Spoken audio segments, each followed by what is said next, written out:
Alors ça y est, c'est bientôt la rentrée malheureusement, ou heureusement, ça dépend de ta situation. Soit t'es encore en vacances et t'as de la chance, soit, et à la limite, même si t'es en vacances, tu sais que voilà, il te reste quelques jours de repos avant cette fameuse rentrée, en tout cas il te reste le week-end.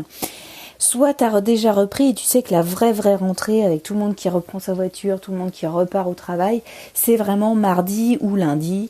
En tous les cas, voilà, ça va arriver et avec le quotidien qui reprend ses droits, avec les habitudes qu'il va falloir reprendre, avec voilà tout ce quotidien qui va venir un petit peu parasiter tes loisirs et qui va faire que tu vas avoir moins de temps et que tu vas avoir plus de mal à consacrer de temps, notamment à tes loisirs, mais également à ton potager. Tu sais que voilà, sur cette chaîne, j'essaye de t'aider à t'organiser au mieux pour que ton potager te prenne peu de temps, tout en ayant une belle récolte. C'est pas parce que tu vas passer peu de temps que tu vas avoir une mauvaise récolte, au contraire. Mais aujourd'hui, je voulais qu'on fasse un petit peu le point sur ce que tu pouvais faire ce week-end avant cette fameuse rentrée, avant le gros rush, pour que justement tu sois un peu débarrassé de toutes ces tâches-là et que tu puisses partir, voilà, au moins sur 15 jours corrects en te disant, voilà, j'ai peu de choses à faire, j'ai fait le gros du truc là ce week-end et que voilà, tu partes serein en te disant, c'est bon, serein ou sereine en tout cas, et que tu dises, voilà, c'est bon, j'ai fait le maximum, j'ai fait ce qu'il fallait. Et donc, je vais t'aiguiller un petit peu sur ce que tu pourrais faire ce week-end, sur justement les choses pour te décharger un maximum et que tu puisses redémarrer de nouvelles grosses actions, si toutefois moi je suis pas trop pour les grosses actions, mais en tout cas voilà, si tu as vraiment pas de temps la semaine qui va venir et les 15 jours prochains, ça peut être intéressant de programmer certaines choses ce week-end.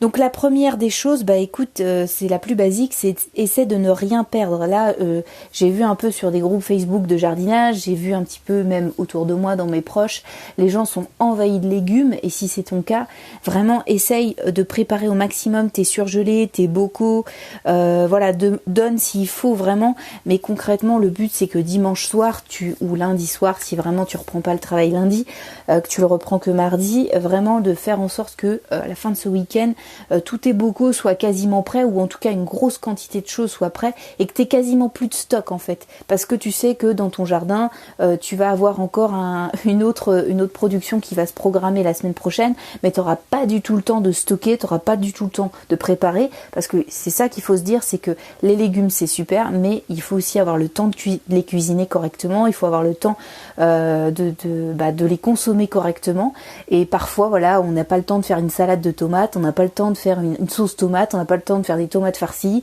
on n'a pas le temps de faire des courgettes farcies, enfin je te dis un peu les recettes que j'ai faites, mais concrètement on n'a pas le temps de faire 5 heures de cuisson dans notre soirée, donc tout ce travail-là, il faudrait que tu le fasses ce week-end pour justement ne rien perdre et faire en sorte que déjà tes placards soient pleins pour cet hiver. Donc ça veut dire que là, ce week-end, tu vas te programmer ça, tu te dis bon c'est bon, j'ai déjà au moins mes bocaux, mes sauces tomates, enfin il y a plein de choses qu'on peut faire. Vraiment, renseigne-toi. Moi je mets des trucs sur Google, je mets tout simplement stock, par exemple tu prends le légume que tu as le plus, si c'est les courgettes, si c'est souvent les cucurbitacées qu'on est envahi de ça, les courgettes, les concombres pas trop je trouve, parce que souvent ça se consomme assez frais, donc c'est pas mal. Moi j'aime bien faire aussi des poke balls, je sais pas si tu connais, c'est un truc japonais, donc si t'es envahi de concombres, je fais souvent ça, c'est du saumon cru avec justement des concombres et c'est hyper frais avec un peu de crème fraîche, c'est assez basique, un peu de ciboulette des fois et c'est hyper frais. Tu peux rajouter du riz japonais, enfin ça te fait tout un repas qui est vraiment consistant et tu peux vraiment charger en concombre, donc c'est pas mal. Après voilà, les fameux concombres à la crème, enfin t'as plein de dérivés de recettes. Si t'es envahi d'un légume en particulier, tu mets comment stocker cet hiver tel légume et tu vas voir que tu vas avoir plein de réponses. Donc ça peut déjà être un premier pas, c'est-à-dire préparer un maximum de choses, congeler, donner si tu as besoin de donner. Récupérer aussi, c'est aussi ça, c'est le fait de troquer un peu les légumes. Par exemple, tu as quelqu'un dans ton entourage ou dans ton voisinage qui a un surplus de légumes, c'est le moment aussi de te positionner pour justement récupérer des légumes qui chez toi n'ont pas bien marché. En tout cas moi chez moi ça a pas bien marché, les betteraves, des choses comme ça. Je sais que ma voisine, tout ce qui est arbres fruitiers, ça a bien marché, les petits fruits, genre les framboisiers, les fraisiers, ça marche très bien chez elle. Donc je vais t'en parler un petit peu plus après, mais en tout cas c'est le moment de troquer et de récupérer des légumes qui chez toi n'ont pas marché, mais en tout cas en échange tu peux donner un surplus de récolte. Donc s'il y a un truc à faire, c'est le moment, c'est ce week-end, parce que la semaine prochaine, si t'es dans le rush, t'auras pas le temps de faire tout ça. Donc ensuite, ça c'est le premier point. Le deuxième point, cette semaine, tu sais que j'ai parlé des légumes d'hiver. Donc si tu veux commencer à préparer quelques plants, bah écoute, ça va. C'est néanmoins si ça te demande pas trop de travail. Par exemple, faire des semis. Si tes semis, moi je mets des petits réservoirs d'eau en dessous. Donc ce qui fait que mes semis, je peux aller les voir une fois par semaine. En plus, c'est dans un coin à l'abri du vent où il n'y a pas trop de soleil direct. Donc ça veut dire que je peux faire un point sur mes semis toutes les semaines. Ça me permet justement de faire mes petites semis et de pas revenir tout de suite dessus et de pas me revenir le lendemain me dire tout a cramé, tout est foutu, il y a plus d'eau, etc. Ça me permet d'avoir des semis qui sont un peu plus autonomes que si elles étaient en plein cagnat. Ça dépend également de la météo que tu vas voir la semaine prochaine, mais en tous les cas, voilà, ne te lance pas sur des choses que tu ne vas pas pouvoir tenir, parce que le problème de la rentrée, c'est qu'on est plein de bonne volonté, on est plein d'énergie, on est reboosté, et le problème de ça, c'est que on veut faire plein de choses, mais tu vas voir que tu vas être envahi de choses. Généralement, c'est là où on se remet au sport, c'est là où on repart sur une alimentation saine, où on repart sur des principes écologiques. C'est super si tu veux, c'est vraiment bien, il faut cette dynamique-là, c'est génial. Le truc, c'est de se dire qu'il faut tenir dans la durée. Et donc, il vaut mieux que tu commences petit si vraiment tu as envie de te lancer dans des petites... te lancer dans justement des nouveaux semis, etc. Commence petit, vois la semaine prochaine si tu y es encore, ou si tu as complètement abandonné parce que tu es envahi de choses à faire.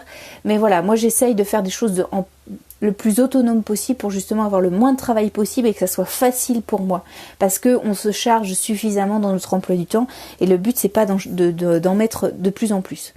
Donc voilà. Je te donne un exemple, donc ça peut être des semis par exemple de brocolis, des choux-fleurs, etc. Donc ça c'est à peu près autonome. Mais si tu plantes des choses en pleine terre, c'est le cas des radis, des carottes. Je sais que les radis ça demande pas mal d'eau les premiers temps. Si tu es pas à même de pouvoir arroser les premiers jours, les 5 premiers jours de tes radis, et en plus après arroser régulièrement, si tu es pas dans cette dynamique-là, ne sème pas tout de suite.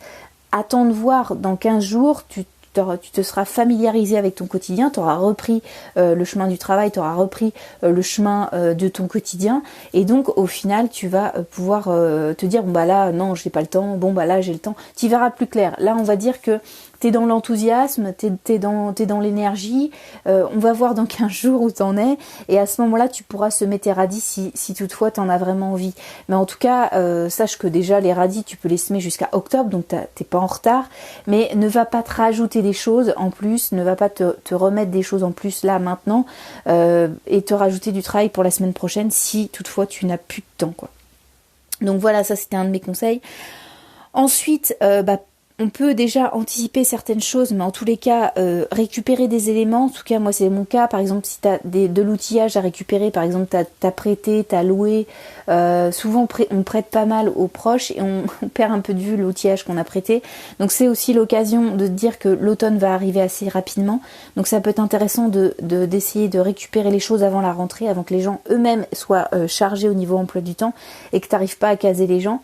Donc, en tous les cas, si tu as des choses à récupérer, de l'outillage, ou même moi tu vois j'ai récupéré du foin, là j'ai passé ma commande, donc je vais pouvoir récupérer du foin la semaine prochaine. Enfin c'est le moment d'avoir tous les éléments chez toi pour que au moment où tu seras prêt, ou au moment où tu seras décidé et où l'automne sera vraiment là, que tu devras préparer ton jardin, tu auras tous les éléments à portée de main. Donc c'est le moment aussi de préparer ça en amont et de se dire voilà, j'ai tout ce qu'il me faut, j'ai mon outillage, j'ai mon foin, j'ai mon balai pour récupérer, j'ai mes trucs, et le but c'est que justement que ça soit fluide et que tu galères pas. Donc c'est le moment d'appeler le pote qui a ton râteau ou ton ramasse-feuille depuis 9 mois. C'est le moment de l'appeler et de lui dire écoute, tu sais pas quoi faire, passe chez moi, on va prendre un apéro et tu vas me ramener mon râteau.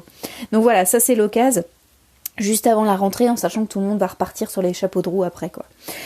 Ensuite, le dernier conseil que je peux te donner, écoute, moi j'ai été un peu surprise parce que ma voisine m'a donné des framboisiers, donc c'est un peu tôt pour planter tout ce qui est petit arbre fruitier. Bon là j'ai pas eu le choix parce qu'elle me les a donnés, et si je les avais pas plantés, ça aurait un peu morflé, parce que j'ai pas vraiment d'endroit à peu près humide et propre pour stocker ces framboisiers. Donc j'ai préféré jouer la carte de la prudence et les planter tout de suite. Donc par contre ça me demande du travail parce que je dois arroser. Donc la semaine prochaine, en plus chez moi il fait à peu près 27-28 degrés, donc il va falloir arroser. Bon, moi je vais pas reprendre le travail, donc ça me dérange pas. Pas tout de suite en tout cas. Donc ça me dérange pas la semaine prochaine. Mais en tout cas, attends si toutefois tu dois récupérer des petits fruits, c'est-à-dire framboises, fraisiers, mûriers, des choses comme ça. Si tu dois planter des choses de type les vignes, etc. Tout ça, ce style de fruits. Écoute, attends un petit peu. Généralement, il faudrait attendre septembre, octobre pour planter tout ça. Donc si tu as moyen, tu peux tâter le terrain auprès de quelqu'un, tu vois, les fraisiers, ils font des gîtes en fait, donc tu peux récupérer des fraisiers chez quelqu'un gratuitement et ça te coûterait pas un rond, donc ça serait top. Donc si tu vois quelqu'un avec des fraisiers, demande-lui si le mois prochain il peut t'en mettre de côté, ça peut être l'occasion de planter des fraisiers pour l'année prochaine. Et puis voilà ce que j'avais à te dire. Bah écoute, j'espère que j'ai pu t'aider, parce qu'il y avait beaucoup de choses, en tout cas... Voilà, prépare un maximum de choses. S'il y a des petites choses à déblayer, des herbes à enlever, des haies à tailler un petit peu, si ça peut t'avancer un maximum, enfin essaye de t'avancer au maximum. Là moi j'ai mes fruits, j'ai des fruits genre des poires qui commencent à tomber avec des feuilles, etc. Je vais commencer à tout préparer, à faire propre, tu vois, au moins propre. Ramasser au maximum, essayer de mettre un maximum dans le composteur, refaire un peu les allées parce qu'elles sont pas très propres, il y a pas mal d'adventices, comme on dit, des mauvaises herbes. Essaye d'en enlever un peu. Si tu es vraiment envahi, essaye de te simplifier la vie parce que dis-toi que la semaine prochaine et les 15 jours qui vont venir, tu n'auras pas de temps. Tu auras 0 temps pour ton jardin. Dis-toi que tu n'auras vraiment pas le temps de le faire. Et donc, si toutefois tu arrives à dégager 5-10 minutes pour ton jardin ou même une demi-heure, eh ben, tu te diras, ah bah génial, comme ça, tu pourras quand même avancer dans ton jardin. Mais au moins, tout le gros travail, il sera fait ce week-end. Et donc, tu auras beaucoup moins d'énergie à dépenser là-dedans. Et tu pourras te consacrer à plein de choses. Que crois-moi, les 15 prochains jours, il va y avoir plein de choses à faire, surtout si tu as des enfants ou des choses à organiser, etc. Ou si tu as un travail très prenant. Je pense que voilà, sur la rentrée, on est souvent sur les chapeaux de roue, il y a plein de choses à mettre en place pour justement avancer de manière propice dans tous nos autres domaines de la vie. Et donc malheureusement, le jardin, il va un peu souffrir de ça. Donc le but, c'est vraiment de préparer tout ça, d'être au top pour cette rentrée et d'avoir un jardin optimal. Voilà, écoute, j'espère que j'ai pu t'aider. Si ça t'intéresse d'aller plus loin avec moi, écoute, moi je t'aide à justement avoir le jardin qui te ressemble, le jardin que tu veux, sans te prendre la tête, parce que je suis pas une férue du potager forçat, tu vois, moi c'est pas le bagne, le jardin, ça doit être un plaisir, ça doit être un moment où on se ressource, où on est vraiment en connexion avec la nature. C'est pas vraiment le bagne, c'est pas le boulet au pied et à taper dans la terre, tu vois, ça c'est pas mon truc. Donc si c'est ta vision, écoute, ne t'abonne pas, mais si c'est pas ta vision, si tu veux vraiment un jardin nature, un jardin sans produits chimiques, sans trop de travail du sol, écoute, tu peux t'abonner, tu peux liker aussi, ça m'encourage, écoute, à continuer, à avancer. Là, je suis déjà à une centaine de podcasts, donc si tu veux regarder, tout est disponible sur SoundCloud, sur YouTube, donc tu peux regarder mes précédents podcasts. J'essaye tous les matins en fait de te proposer un nouveau thème, donc généralement j'essaye de suivre les saisons et j'essaye de suivre les actions à mener dans ton potager, donc c'est vraiment, si tu me suis, c'est vraiment ce que je fais quasi au jour le jour dans mon jardin, ou en tout cas les réflexions que je me fais dans mon jardin, donc ça peut vraiment t'aider à penser à des choses, parce que je te dis, notre quotidien vient nous parasiter tous les jours, et des fois on perd un peu de vue ce qu'on a besoin de faire dans notre jardin. Moi je vais te resituer là-dessus, te booster, t'aider, te faire avancer, mais sans travailler comme un damné, vraiment des choses intelligentes, des petits conseils, des astuces, des trucs qui vont te simplifier la vie.